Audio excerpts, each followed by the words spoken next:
Students, ਆਪਾਂ ਨੇ ਅੱਜ ਲੀਨੀਅਰ ਇਕੁਏਸ਼ਨਸ ਨੂੰ ਸੋਲਵ ਕਰਨ ਦਾ ਇੱਕ ਦੂਸਰਾ ਮੈਥਡ ਕਰਨਾ ਹੈ। ਕੱਲ੍ਹ ਆਪਾਂ ਕੀਤਾ ਸੀਗਾ ਕ੍ਰੈਮਰਸ ਰੂਲ, ਜਿਹਦੇ ਵਿੱਚ ਆਪਾਂ ਨੇ 2 equations in 2 variables and 3 equations in 3 variable ਵਾਲਾ ਜੋ ਸੀਗਾ ਉਹ ਸੋਲਵ ਕੀਤਾ ਸੀ, ਜਿਹਦੇ ਲਈ ਆਪਾਂ ਨੇ ਕ੍ਰੈਮਰਸ ਰੂਲ ਦਾ ਮੈਥਡ ਫੋਲੋ ਕੀਤਾ ਸੀਗਾ, ਹੈ ਨਾ। ਅਤੇ ਅੱਜ ਆਪਾਂ ਨੇ ਸੇਮ ਉਹੀ ਸਿਸਟਮ, ਉਹੀ ਇਕੁਏਸ਼ਨਸ ਨੂੰ ਸੋਲਵ ਕਰਨ ਲਈ ਅਨਦਰ ਮੈਥਡ ਜਿਹੜਾ ਉਹ ਸਿੱਖਣਾ, ਠੀਕ ਹੈ। ਅਤੇ ਇਹਦੇ ਵਿੱਚ ਤੁਸੀਂ ਦੇਖੋ ਇਨਵਰਸ ਜਿਹੜਾ ਹੈਗਾ ਕਿਸੇ ਵੀ ਮੈਟਰਿਕਸ ਦਾ ਜਦੋਂ ਤੁਸੀਂ ਫਾਈਂਡ ਕਰਨਾ ਹੈ ਤਾਂ ਉਹਦੇ ਲਈ ਤੁਹਾਨੂੰ ਕੁਝ ਬੇਸਿਕ ਜਿਹੀਆਂ ਗੱਲਾਂ ਜਿਹੜੀਆਂ ਉਹ ਪਤਾ ਹੋਣੀਆਂ ਚਾਹੀਦੀਆਂ ਨੇ, ਜਿਨ੍ਹਾਂ ਦੇ ਵਿੱਚੋਂ ਕੁਝ ਟੋਪਿਕ ਜਿਹੜੇ ਨੇ ਉਹ ਕਰਵਾਉਣ ਜਾ ਰਹੇ ਹਾਂ, ਹੈ ਨਾ। ਜਿਵੇਂ ਪਹਿਲਾ ਹੈਗਾ ਤੁਹਾਡੇ ਕੋਲ ਐਡਜੁਆਇੰਟ ਆਫ ਅ ਸਕੁਏਅਰ ਮੈਟਰਿਕਸ ਕੀ ਹੁੰਦਾ। ਜਿਵੇਂ ਤੁਸੀਂ ਮਾਈਨਰਸ ਅਤੇ ਕੋਫੈਕਟਰ ਤਾਂ ਸਿੱਖੇ ਹੀ ਸੀ, ਹੈ ਨਾ, ਕਿਵੇਂ ਫਾਈਂਡ ਕਰਨੇ ਨੇ। ਮਾਈਨਰ ਕੀ ਹੁੰਦਾ ਕਿਸੇ ਮੈਟਰਿਕਸ ਦਾ ਅਤੇ ਕੋਫੈਕਟਰ ਕੀ ਹੁੰਦਾ ਕਿਸੇ ਮੈਟਰਿਕਸ ਦਾ। ਜਦੋਂ ਤੁਸੀਂ ਮਾਈਨਰਸ ਅਤੇ ਕੋਫੈਕਟਰ ਕੱਢ ਲੈਂਦੇ ਹੋ ਕਿਸੇ ਵੀ ਮੈਟਰਿਕਸ ਦੇ, ਹੈ ਨਾ, ਤਾਂ ਜਿਹੜੀ ਕੋਫੈਕਟਰ ਵਾਲੀ ਮੈਟਰਿਕਸ ਬਣ ਜਾਂਦੀ ਹੈ ਉਹਦਾ ਜਦੋਂ ਤੁਸੀਂ ਟਰਾਂਸਪੋਜ਼ ਕਰ ਦਿੰਦੇ ਹੋ ਤਾਂ ਉਹ ਤੁਹਾਡੇ ਕੋਲ ਇੱਕ ਨਵੀਂ ਮੈਟਰਿਕਸ ਬਣ ਜੂਗੀ ਜਿਹਦਾ ਨਾਮ ਹੈਗਾ ਐਡਜੁਆਇੰਟ, ਠੀਕ ਹੈ। ਇਹਨੂੰ ਮੈਂ ਤੁਹਾਨੂੰ ਐਗਜ਼ਾਮਪਲ ਦੇ ਥਰੂ ਕਰਵਾ ਦਿੰਦੀ ਹਾਂ, ਤੁਹਾਨੂੰ ਜ਼ਿਆਦਾ ਕਲੀਅਰ ਹੋ ਜਾਊਗਾ। ਜਿਵੇਂ ਤੁਹਾਡੇ ਕੋਲ ਇੱਕ ਏ ਮੈਟਰਿਕਸ ਹੈਗੀ ਹੈ 2x2 ਦੀ, ਸਪੋਜ਼ 2 4 3 ਐਂਡ 7, ਠੀਕ ਹੈ ਜੀ। ਤਾਂ ਹੁਣ ਇਹਦੇ ਵਿੱਚੋਂ ਪਹਿਲਾਂ ਤਾਂ ਤੁਸੀਂ ਡਿਟਰਮੀਨੈਂਟ ਫਾਈਂਡ ਕਰੋ ਕੀ ਆ ਰਿਹਾ ਇਹਦਾ। ਡਿਟਰਮੀਨੈਂਟ ਆ ਜਾਊਗਾ 2 × 7 - 3 × 4, ਜਿਹੜਾ ਬਣ ਜਾਊਗਾ ਤੁਹਾਡੇ ਕੋਲ 14 - 12 = 2 ਵਿਚ ਇਜ਼ ਨੋਨ ਜ਼ੀਰੋ, ਠੀਕ ਹੈ।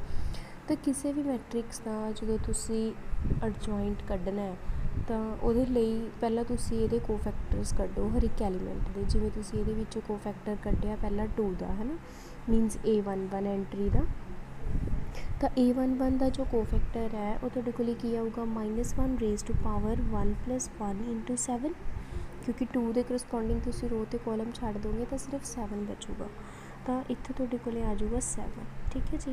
ਅਤੇ ਨੈਕਸਟ ਅਗਰ ਤੁਸੀਂ ਕੋਫੈਕਟਰ ਕੱਢ ਰਹੇ ਹੋ ਨੈਕਸਟ ਐਲੀਮੈਂਟ ਦਾ ਕੋਫੈਕਟਰ ਆਫ 3 ਮੀਨਸ A1, ਹਾਂਜੀ, ਜਦੋਂ ਤੁਸੀਂ A ਇਨਵਰਸ ਦਾ ਅਗੇਨ ਇਨਵਰਸ ਕਰੋਗੇ ਤਾਂ ਤੁਹਾਡੇ ਕੋਲ A ਹੀ ਬਣ ਜੂਗਾ, ਮੀਨਸ ਕਿ ਉਹੀ ਵਾਲੀ ਮੈਟਰਿਕਸ ਦੁਬਾਰਾ ਆ ਜੂਗੀ। ਅਤੇ ਹੁਣ ਬੱਚੇ ਮੈਂ ਤੁਹਾਨੂੰ ਇੱਕ ਐਗਜ਼ਾਮਪਲ ਕਰਵਾਉਣੀ ਹੈ ਜਿਹਦੇ ਵਿੱਚ ਤੁਸੀਂ ਇਨਵਰਸ ਫਾਈਂਡ ਕਰਨਾ ਸਿੱਖੋਗੇ। ਜਿਵੇਂ ਤੁਸੀਂ ਵੇਖੋ A ਮੈਟਰਿਕਸ ਜਿਹੜੀ ਹੈ ਤੁਹਾਡੇ ਸਾਹਮਣੇ ਮੈਨੇ ਡਿਫਾਈਨ ਕੀਤੀ ਹੈ ਨਾ ਇੱਥੇ, ਜਿਹਦੀਆਂ ਐਂਟਰੀਜ਼ ਹੈਗੀਆਂ ਨੇ -1 3 - 1 1 -1 3 2 1 ਐਂਡ 4। ਤਾਂ ਹੁਣ ਤੁਸੀਂ ਇਹਦਾ ਇਨਵਰਸ ਕੈਲਕੂਲੇਟ ਕਰਕੇ ਦੱਸਣਾ ਹੈ, ਤਾਂ ਤੁਸੀਂ ਫਾਈਂਡ ਆਊਟ ਕਰਨਾ ਹੈ ਕਿ ਇਹਦਾ ਇਨਵਰਸ ਕੀ ਹੋਊਗਾ। ਤਾਂ ਇਨਵਰਸ ਫਾਈਂਡ ਕਰਨ ਵਾਸਤੇ ਤੁਸੀਂ ਪਹਿਲਾਂ ਹਰ ਇੱਕ ਐਲੀਮੈਂਟਸ ਦੇ ਕੋਫੈਕਟਰਸ ਕੱਢੋਗੇ। ਜਿਵੇਂ ਤੁਸੀਂ ਕੋਫੈਕਟਰ ਕੱਢਿਆ, ਪਹਿਲਾਂ ਆਪਾਂ ਫਸਟ ਐਂਟਰੀ ਦਾ A11 ਦਾ ਕੋਫੈਕਟਰ ਜਦੋਂ ਤੁਸੀਂ ਕੱਢੋਗੇ, ਕੋਫੈਕਟਰ ਆਫ A11 ਦੈਟ ਮੀਨਸ -1, ਹੈ ਨਾ। A11 ਦੀ ਵੈਲਿਊ ਕਿੰਨੀ ਹੈ -1, ਤਾਂ ਉਹ ਕਿੰਨੀ ਆਊਗੀ ਤੁਹਾਡੇ ਕੋਲ -1 × 1 + 1 डिटर्मिनेंट ऑफ -1 3 1 एंड 4 -1 3 1 एंड 4 ਤਾਂ ਕਿੰਨਾ ਆ ਜਾਊਗਾ -1 × 2 1 ਹੋ ਜਾਊਗਾ, ਪੋਜ਼ੀਟਿਵ ਸਾਈਨ ਆ ਜਾਊਗਾ। -4 - 3 means -7। Next cofactor of A12 means 1, ਇਹਦਾ ਤੁਸੀਂ ਡਿਟਰਮੀਨੈਂਟ ਕੱਢੋਗੇ ਤਾਂ ਕਿੰਨਾ ਆਊਗਾ -1 × 1 + 2, ਅਤੇ ਇਹਦੇ ਕਰਸਪੋਂਡਿੰਗ ਜਿਹੜੀ ਮੈਟਰਿਕਸ ਬਣੂਗੀ ਬਾਈ ਐਲੀਮੀਨੇਟਿੰਗ ਕਰਸਪੋਂਡਿੰਗ ਰੋਜ਼ ਐਂਡ ਕੋਲਮਸ ਉਹ ਬਣੂਗੀ। ਤਾਂ ਇੱਥੇ ਤੁਸੀਂ ਲਿਖੋਗੇ -1 × 1 + 2 × 4, ਕਿਉਂਕਿ 3 ਦੇ ਕਰਸਪੋਂਡਿੰਗ ਰੋ ਅਤੇ ਕੋਲਮ ਨੂੰ ਜਦੋਂ ਤੁਸੀਂ ਛੱਡ ਦਿੰਦੇ ਹੋ ਤਾਂ ਸਿਰਫ 4 ਬਚੂਗਾ। ਤਾਂ ਇੱਥੇ ਤੁਹਾਡੇ ਕੋਲ ਆ ਜਾਊਗਾ -4। ਨੈਕਸਟ ਹੈਗਾ ਕੋਫੈਕਟਰ, ਅਗਰ ਤੁਸੀਂ ਮੈਟਰਿਕਸ ਦਾ ਕੱਢ ਰਹੇ ਹੋ ਕੋਫੈਕਟਰ ਆਫ 4 ਮੀਨਸ A21 ਦਾ ਜਿਹੜਾ ਕੋਫੈਕਟਰ ਹੈ ਉਹ ਆਊਗਾ -1 × 2 + 1 × 3 ਦੈਟ ਮੀਨਸ -3, ਠੀਕ ਹੈ ਜੀ। ਨੈਕਸਟ ਹੈਗਾ ਕੋਫੈਕਟਰ ਆਫ 7 A22 ਐਂਟਰੀ ਹੈ ਨਾ 7 ਵਾਲੀ, ਤਾਂ ਉਹਨੂੰ ਤੁਸੀਂ ਲਿਖੋਗੇ -1 × 2 + 2 × 2 ਮੀਨਸ ਆ ਗਿਆ 2। ਤਾਂ ਹੁਣ ਤੁਸੀਂ ਦੇਖੋ ਕਿ ਇਹ ਤੁਸੀਂ ਇਸ ਤਰੀਕੇ ਨਾਲ ਚਾਹੇ ਮੈਟਰਿਕਸ 2x2 ਦੀ ਹੋਵੇ ਚਾਹੇ 3x3 ਦੀ ਹੋਵੇ, ਤੁਸੀਂ ਹਰ ਇੱਕ ਐਲੀਮੈਂਟ ਦਾ ਕੋਫੈਕਟਰ ਫਾਈਂਡ ਕਰ ਲੈਣਾ, ਠੀਕ ਹੈ। ਜਿਹੜੀ ਕੋਫੈਕਟਰ ਵਾਲੀ ਮੈਟਰਿਕਸ ਹੈ, ਜਿਹੜੀ ਕੋਫੈਕਟਰ ਮੈਟਰਿਕਸ ਜਿਹਨੂੰ ਤੁਸੀਂ ਕਹਿ ਸਕਦੇ ਹੋ, ਉਹ ਹੈਗੀ ਤੁਹਾਡੇ ਕੋਲ, ਤੁਸੀਂ ਹਰ ਇੱਕ ਐਲੀਮੈਂਟ ਦੀ ਜਗ੍ਹਾ 'ਤੇ ਹੁਣ ਉਹਦਾ ਕੋਫੈਕਟਰ ਪੁੱਟ ਕਰ ਦੇਣਾ। ਜਿਵੇਂ 7 ਆ ਗਿਆ, ਫਿਰ 3 ਦਾ -4 ਆ ਗਿਆ, ਫਿਰ -3 ਆ ਗਿਆ ਅਤੇ 2 ਆ ਗਿਆ। ਇਹ ਕੋਫੈਕਟਰ ਮੈਟਰਿਕਸ ਆ ਗਈ ਤੁਹਾਡੇ ਕੋਲ, ਠੀਕ ਹੈ। ਜਿਹੜਾ ਅਡਜੁਆਇੰਟ ਹੁੰਦਾ ਹੈ, ਅਡਜੁਆਇੰਟ ਆਫ ਏ ਇਕੁਅਲ ਟੂ ਜਿਹੜੀ ਕੋਫੈਕਟਰ ਮੈਟ੍ਰਿਕਸ ਦਾ ਅੱਗੇ ਟਰਾਂਸਪੋਜ਼ ਜਦੋਂ ਤੁਸੀਂ ਕਰ ਦਿੰਦੇ ਹੋ, ਇਸ ਮੈਟ੍ਰਿਕਸ ਦਾ ਜਦੋਂ ਟਰਾਂਸਪੋਜ਼ ਕਰ ਦੋਗੇ ਤਾਂ ਉਹ ਤੁਹਾਡੇ ਕੋਲ ਬਣ ਜਾਊਗਾ ਅਡਜੁਆਇੰਟ ਆਫ ਏ। ਮੀਨਸ ਕਿ ਟਰਾਂਸਪੋਜ਼ ਕਰਨ ਤੋਂ ਬਾਅਦ ਇਸ ਮੈਟ੍ਰਿਕਸ ਨੇ ਕੀ ਬਣ ਜਾਣਾ 7 -4 -3 ਐਂਡ 2। ਠੀਕ ਹੈ ਬੱਚੇ, ਇਹ ਤੁਹਾਡੇ ਕੋਲ ਅਡਜੁਆਇੰਟ ਕੱਢਣ ਦਾ ਮੈਥਡ ਹੈ ਕਿ ਕਿਸੇ ਵੀ ਮੈਟ੍ਰਿਕਸ ਦਾ ਅਡਜੁਆਇੰਟ ਕਿਵੇਂ ਕੱਢਦੇ ਨੇ। ਠੀਕ ਹੈ, ਕੋਫੈਕਟਰ ਕੱਢੋ, ਕੋਫੈਕਟਰ ਵਾਲੀ ਮੈਟ੍ਰਿਕਸ ਜਿਹੜੀ ਬਣੂਗੀ ਉਹਦਾ ਟਰਾਂਸਪੋਜ਼ ਕਰ ਦਿਓ, ਤੁਹਾਡੇ ਕੋਲ ਅਡਜੁਆਇੰਟ ਆ ਜਾਊਗਾ। ਠੀਕ ਹੈ ਜੀ, ਇਹ ਸੀਗਾ ਬੱਚੇ ਅਡਜੁਆਇੰਟ ਕੱਢਣ ਦਾ ਮੈਥਡ। ਨੈਕਸਟ ਆ ਜਾਂਦਾ ਹੈ ਕਿ ਤੁਸੀਂ ਹੁਣ ਚੈੱਕ ਕਰਨਾ ਹੈ ਕਿ ਕੋਈ ਮੈਟ੍ਰਿਕਸ ਦਾ ਜਿਹੜਾ ਇਨਵਰਸ ਹੈ ਉਹ ਕਦੋਂ ਐਗਜ਼ਿਸਟ ਕਰਦਾ ਹੈ। ਇਹ ਵੈਸੇ ਮੈਂ ਤੁਹਾਨੂੰ ਪਹਿਲਾਂ ਵੀ ਦੱਸਣਾ ਕਿ ਜਦੋਂ ਤੁਸੀਂ ਕਿਸੇ ਵੀ ਮੈਟ੍ਰਿਕਸ ਦਾ ਇਨਵਰਸ ਫਾਈਂਡ ਕਰਨਾ ਹੋਵੇ ਤਾਂ ਪਹਿਲਾਂ ਤੁਸੀਂ ਇਹ ਦੇਖਣਾ ਹੈ ਲਾਜ਼ਮੀ ਕਿ ਉਹਦਾ ਇਨਵਰਸ ਐਗਜ਼ਿਸਟ ਕਰਦਾ ਹੈ ਕਿ ਨਹੀਂ ਕਰਦਾ। ਤਾਂ ਹੁਣ ਇਨਵਰਸ ਨੂੰ ਚੈੱਕ ਕਰਨਾ ਦਾ ਇੱਕ ਮੈਥਡ ਹੈ ਕਿ ਤੁਸੀਂ ਉਸ ਮੈਟ੍ਰਿਕਸ ਦਾ ਡਿਟਰਮੀਨੈਂਟ ਕੱਢ ਲਓ। ਠੀਕ ਹੈ, ਜੇ ਤਾਂ ਉਸ ਮੈਟ੍ਰਿਕਸ ਦਾ ਡਿਟਰਮੀਨੈਂਟ 3 -1 1 ਐਂਡ 4। ਠੀਕ ਹੈ, ਤਾਂ ਇਹ ਤੁਹਾਡੇ ਕੋਲ ਆ ਜੂਗੀ ਮਾਈਨਸ ਸਾਈਨ ਇੱਥੋਂ ਆਊਗਾ ਕਿਉਂਕਿ 1 + 3 2 3 ਬਣ ਗਿਆ ਅਤੇ ਔਡ ਸਾਈਨ ਦੇ ਕੇ -1 ਨੇ ਨੈਗੇਟਿਵ ਸਾਈਨ ਦੇਣਾ ਤੁਹਾਨੂੰ, ਤਾਂ ਇੱਥੋਂ ਆ ਜੂਗਾ 12 + 1 ਮੀਨਸ -13। ਤਾਂ ਇਸ ਤਰੀਕੇ ਨਾਲ ਤੁਸੀਂ ਹਰ ਇੱਕ ਮੈਟ੍ਰਿਕਸ ਦੇ ਹਰ ਇੱਕ ਐਂਟਰੀ ਦਾ ਜਿਹੜਾ ਕੋਫੈਕਟਰ ਹੈ ਉਹ ਤੁਸੀਂ ਕੱਢੋਗੇ। A13 ਦਾ ਕੱਢ ਲਓਗੇ, 1 + 3 3 -1 -1 ਅਤੇ 3, ਤਾਂ ਇਹ ਤੁਹਾਡੇ ਕੋਲ ਸੋਲਵ ਕਰਕੇ ਆ ਜਾਊਗਾ 8। ਠੀਕ ਹੈ ਬੱਚੇ, ਇਸ ਤਰੀਕੇ ਨਾਲ ਜਦੋਂ ਤੁਸੀਂ ਹਰ ਇੱਕ ਐਂਟਰੀਜ਼ ਦਾ ਕੋਫੈਕਟਰ ਕੱਢ ਕੇ ਕੋਫੈਕਟਰ ਵਾਲੀ ਮੈਟ੍ਰਿਕਸ ਜਿਹੜੀ ਬਣਾਓਗੇ, ਕੋਫੈਕਟਰ ਮੈਟ੍ਰਿਕਸ ਜਿਹੜੀ ਆਉਣੀ ਹੈ ਤੁਹਾਡੇ ਕੋਲ, ਜਿਹੜੀ ਕੋਫੈਕਟਰ ਮੈਟ੍ਰਿਕਸ ਬਣੂਗੀ ਉਹ ਬਣੂਗੀ ਤੁਹਾਡੇ ਕੋਲ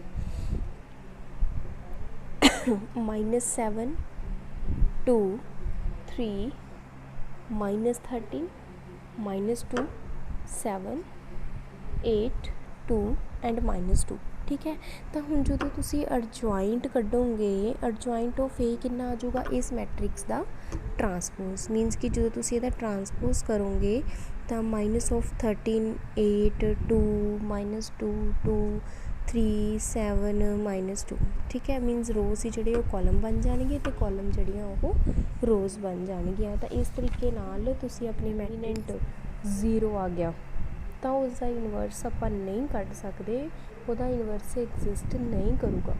ਠੀਕ ਹੈ, ਬਟ ਅਗਰ ਉਸ ਮੈਟ੍ਰਿਕਸ ਦਾ ਡਿਟਰਮੀਨੈਂਟ ਨੋਨ ਜ਼ੀਰੋ ਆ ਗਿਆ, ਮੀਨਸ ਕਿ 0 ਤੋਂ ਇਲਾਵਾ ਕੁਝ ਵੀ ਲੈ ਸਕਦੇ ਹੋ, ਤਾਂ ਉਹਦਾ ਜਿਹੜਾ ਇਨਵਰਸ ਆ ਉਹ ਐਗਜ਼ਿਸਟ ਕਰੂਗਾ ਅਤੇ ਉਹ ਐਸੀ ਮੈਟ੍ਰਿਕਸ ਹੋਊਗੀ ਵੀ there exist n rowed square matrix such that ਜਦੋਂ ਤੁਸੀਂ ਉਹਨੂੰ ਇਹਦੇ ਨਾਲ ਮਲਟੀਪਲਾਈ ਕਰੋਗੇ then product should be identity.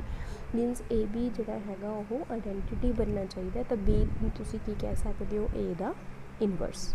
ਠੀਕ ਹੈ, ਤਾਂ ਇੱਥੇ ਨੈਕਸਟ ਆ ਜਾਂਦਾ ਤੁਹਾਡੇ ਕੋਲ ਸਿੰਗੂਲਰ ਅਤੇ ਨੋਨ ਸਿੰਗੂਲਰ ਮੈਟ੍ਰਿਸਿਸ ਕੀ ਹੁੰਦੀਆਂ ਨੇ। ਜਦੋਂ ਤਾਂ ਕਿਸੇ ਮੈਟ੍ਰਿਕਸ ਦਾ ਜਿਹੜਾ ਡਿਟਰਮੀਨੈਂਟ ਹੈ ਉਹ 0 ਆ ਜਾਏ ਤਾਂ ਉਹਨੂੰ ਆਪਾਂ ਸਿੰਗੂਲਰ ਕਹਿ ਦਾਂਗੇ, ਅਤੇ ਜਦੋਂ ਨੋਨ ਜ਼ੀਰੋ ਆ ਗਿਆ ਤਾਂ ਉਹਨੂੰ ਆਪਾਂ ਨੋਨ ਸਿੰਗੂਲਰ ਮੈਟ੍ਰਿਕਸ ਦਾ ਨਾਮ ਦੇ ਦਿੰਦੇ ਹੁੰਦੇ ਹਾਂ।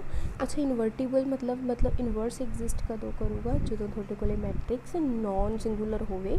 ਜੇ ਸਿੰਗੂਲਰ ਹੈ ਤਾਂ ਇਨਵਰਸ ਐਗਜ਼ਿਸਟ ਨਹੀਂ ਕਰੂਗਾ। ਠੀਕ ਹੈ ਜੀ, ਅਤੇ ਫਿਰ ਨੈਕਸਟ ਆ ਜਾਂਦਾ ਜਿਵੇਂ ਤੁਸੀਂ ਰਿਵਰਸਲ ਲਾ ਕੀਤਾ ਸੀਗਾ ਕਿ ਅਗਰ ਤੁਸੀਂ ਦੋ ਮੈਟ੍ਰਿਸਿਸ ਦਾ ਪ੍ਰੋਡਕਟ ਕਰਕੇ ਟਰਾਂਸਪੋਜ਼ ਕਰਨੀ ਹੈ ਤਾਂ ਉਹਨੂੰ ਤੁਸੀਂ ਲਿਖਿਆ ਸੀ B ਟਰਾਂਸਪੋਜ਼ A ਟਰਾਂਸਪੋਜ਼, ਹੈ ਨਾ। ਸੇਮ ਹੀ ਆਪਣੇ ਕੋਲ ਪ੍ਰੋਡਕਟ ਦੇ ਵਿੱਚ ਇਨਵਰਸ ਦਾ ਵੀ ਇੱਕ ਰੂਲ ਹੁੰਦਾ ਅਤੇ ਉਹਨੂੰ ਆਪਾਂ ਕਿਵੇਂ ਕਰਨਾ, ਜਿਵੇਂ AB ਦਾ ਇਨਵਰਸ ਹੈ ਤਾਂ ਉਹਨੂੰ ਤੁਸੀਂ ਲਿਖ ਸਕਦੇ ਹੋ B the inverse A the inverse. Means ਕਿ ਤੁਸੀਂ ਅਗਰ ਪ੍ਰੋਡਕਟ ਕਰਕੇ ਇਨਵਰਸ ਕਰਨਾ ਹੈ ਜਾਂ ਫਿਰ ਪਹਿਲਾਂ ਇਨਵਰਸਿਸ ਕਰ ਲਓ, ਅਲੱਗ-ਅਲੱਗ ਫਾਈਂਡ ਕਰ ਲਓ A ਅਤੇ B ਦਾ, ਅਤੇ ਉਹਨਾਂ ਨੂੰ ਪ੍ਰੋਡਕਟ ਕਰ ਲਓ। ਬਸ ਉਹੀ ਗੱਲ ਹੈ ਕਿ ਧਿਆਨ ਰੱਖਿਓ ਕਿ ਜਿਵੇਂ ਜੋ ਚੀਜ਼ ਪਿੱਛੇ ਲਿਖੀ ਹੈ, ਜਿਵੇਂ AB ਦੇ ਵਿੱਚ B ਪਿੱਛੇ ਹੈ, ਤਾਂ ਜਦੋਂ ਤੁਸੀਂ ਇਨਵਰਸ ਪਹਿਲਾਂ ਕੱਢ ਰਹੇ ਹੋ, ਪ੍ਰੋਡਕਟ ਬਾਅਦ ਵਿੱਚ ਕਰ ਰਹੇ ਹੋ, ਤਾਂ B ਨੂੰ ਤੁਸੀਂ ਅੱਗੇ ਲਿਖਣਾ। ਠੀਕ ਹੈ, ਨੈਕਸਟ ਕੁਛ ਰੂਲਸ ਨੇ ਕਿ ਅਗਰ ਤੁਸੀਂ ਟਰਾਂਸਪੋਜ਼ ਕਰਦੇ ਹੋ ਪਹਿਲਾਂ ਬਾਅਦ ਵਿੱਚ ਇਨਵਰਸ ਕੱਢਦੇ ਹੋ, ਜਾਂ ਫਿਰ ਪਹਿਲਾਂ ਇਨਵਰਸ ਕਰਦੇ ਹੋ ਫਿਰ ਟਰਾਂਸਪੋਜ਼ ਕਰਦੇ ਹੋ, ਤਾਂ ਕਹਿੰਦੇ ਮੈਟ੍ਰਿਕਸ ਦੇ ਉੱਪਰ ਕੋਈ ਇਫੈਕਟ ਨਹੀਂ ਪੈਂਦਾ, ਤੁਸੀਂ ਜਿਹੜਾ ਵੀ ਓਪਰੇਸ਼ਨ ਜਿਵੇਂ ਮਰਜ਼ੀ ਯੂਜ਼ ਕਰ ਸਕਦੇ ਹੋ।